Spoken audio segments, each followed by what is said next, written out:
rolling साउजी साउजी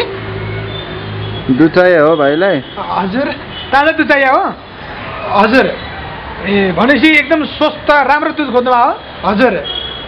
अनि राम्रो दुध दिनुहोस् न साउजी दाइ मलाई राम्रो दुध दिनुहोस् न राम्रो खालको भन्नु त दाइ मलाई राम्रो खालको दुध दिनुहोस् न दाइ मलाई राम्रो खालको दुध दिनुहोस् न एकपल्ट यो जिउलाई सलक्क छोडेर दाइ मलाई रोलिङ दाइ मलाई राम्रो खालको दुध दिनुहोस् न दाइ मलाई राम्रो खालको दुध दिनुहोस् न आँखा नाचो फेरि एकपल्ट गरौँ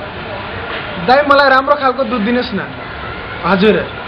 हो पैसा निकाल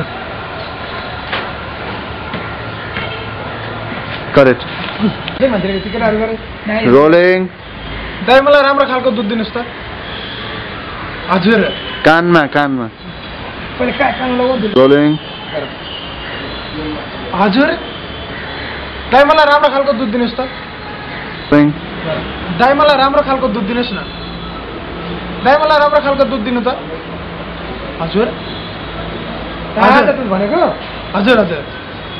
हो हो हजुर हजुर हजुर हजुर ए भनेपछि त्यो दिमाग तेज बनाउने त्यो आंश बनाउने खालको दुध चाहियो होला होइन बस